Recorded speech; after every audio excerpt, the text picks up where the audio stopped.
to play the shitty games that suck ass. He'd rather have a buffalo take a diarrhea dump in his ear. He'd rather eat the rotten asshole of a roadkill skunk and down it with beer. He's the angriest gamer you've ever heard. He's the angry Nintendo nerd. He's the angry Atari Sega nerd. He's the angry video game nerd.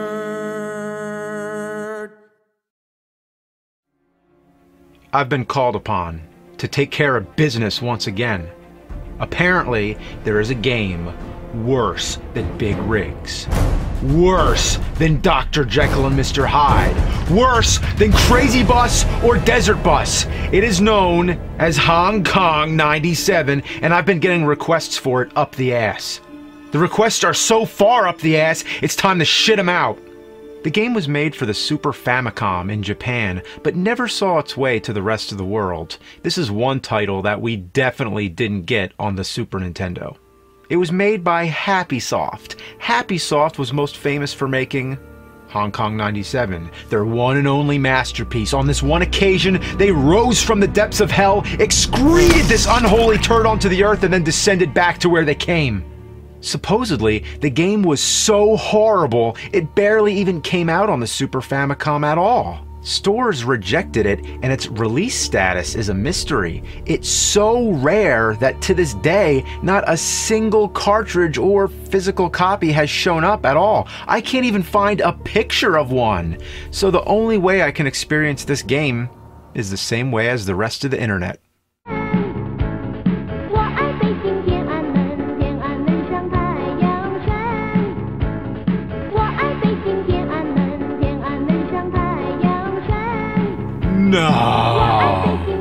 No way.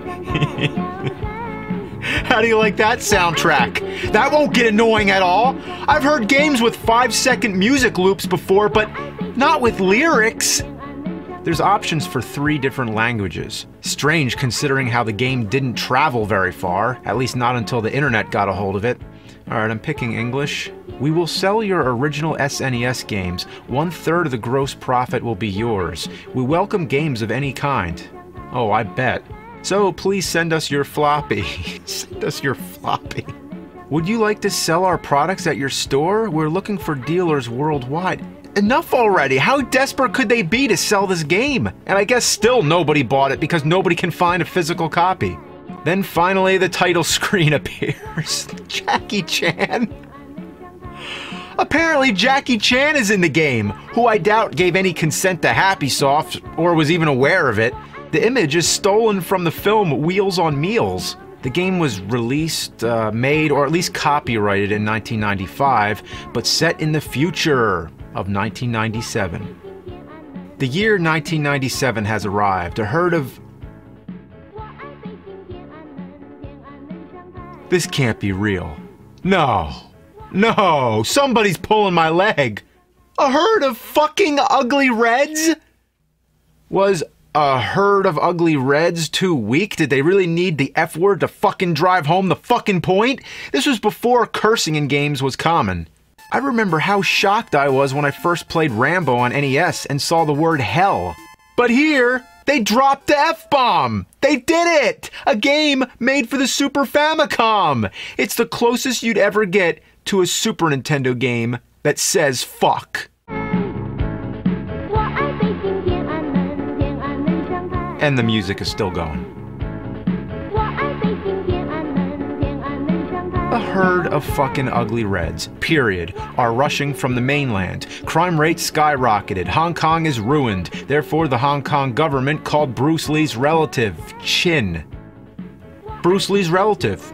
Just happens to be as skilled as Bruce Lee. Not a brother, a son, or even a cousin. Just some unspecified relative. It doesn't make any sense. Like, if you were related to, I don't know, Michael Jordan, would that mean that you're automatically good at basketball? Okay, so Bruce Lee is in the background, the guy at the podium is Chris Patton, former governor of Hong Kong, and over there is Jackie Chan. Which one is Chin? For the Massacre of the Reds, Chin is a killer machine. That's Chin?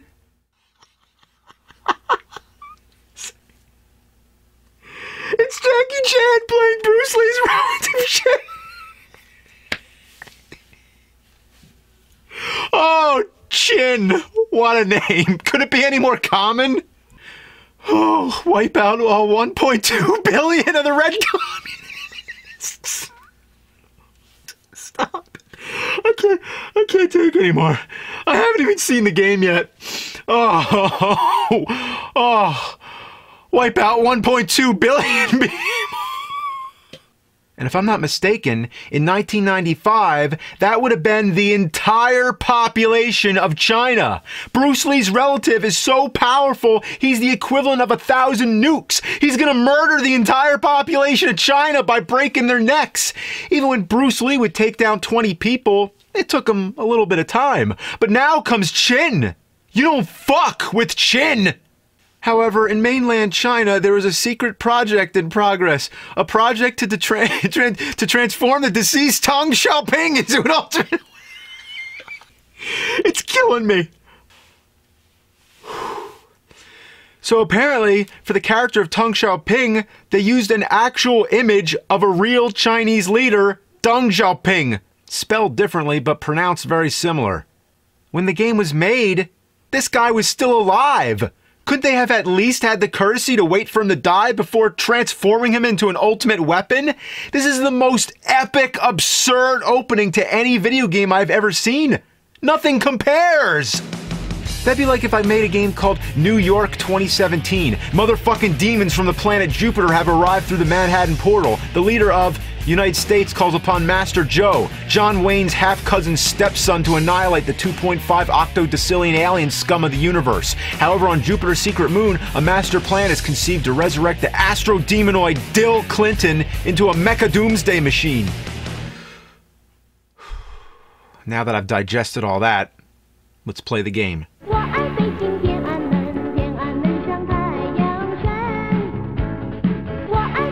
One hit and the game's over. Why would I expect anything more? No. Oh, please. I hope that's not a real dead body. No, there's no way they'd have such bad taste. That's gotta be an actor. Or we're looking at some guy who died on that date and time in 1992. Oh, this couldn't get the Nintendo endorsement? I'm so shocked that this didn't come out on Super Nintendo. Every time you die, it resets the whole game. You have to go through the whole introduction again. This is almost as tedious as Castlevania Symphony of the Night. Great game, but you have to wait through a long, drawn-out game over screen just to get back to the title screen, select your file, and load the game all over again. That is some fucking bullshit. But this is a game that isn't even good. Not even close. And no, the song never stops. No sound effects either, just that same loop. Even when the game restarts, it doesn't interrupt it. The song never needs to reboot. It's quite impressive, actually. Nothing can stop that loop. You'll be hearing that in your dreams. So let's talk about what's happening here. Obviously, it's a 2D shooter, nothing more to say. What you see is what you get. Chin's only method of attack is throwing projectiles, because if you're related to Bruce Lee, that means you can shoot white balls. This guy is so good, he does it all with his back turned. Everybody he hits, they don't just die, they burst into an atomic fucking explosion! And it's inside a square, like they just slapped a picture of a mushroom cloud on there. Why is the background Coca-Cola? Did they run out of ideas? Like, what should we put there? Anybody got any ideas? Anybody? Coca-Cola. Alright. You know, there was a movie called Hong Kong 97. It came out in '94, 1 year before this game. That can't be a coincidence. So I'm going to consider this a movie-based game. Just so I can say it has nothing to do with the movie. In less than 5 minutes, the final boss appears, Deng Xiaoping, played by Deng Xiaoping, who has been transformed into a so-called ultimate weapon. What kind of ultimate weapon is that? He's just a head! After you kill him, the game continues and loops endlessly, so there's no real ending to the game.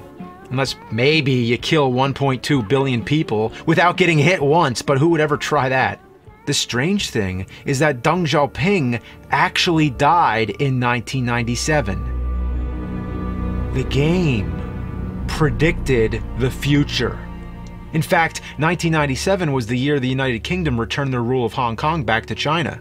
The movie from '94 forecasts this in the tagline, 99 years of British rule are about to come to an end. Hong Kong will never be the same. The movie stars Robert Patrick, the T-1000 from Terminator 2, Judgment Day, and Judgment Day takes place in 1997.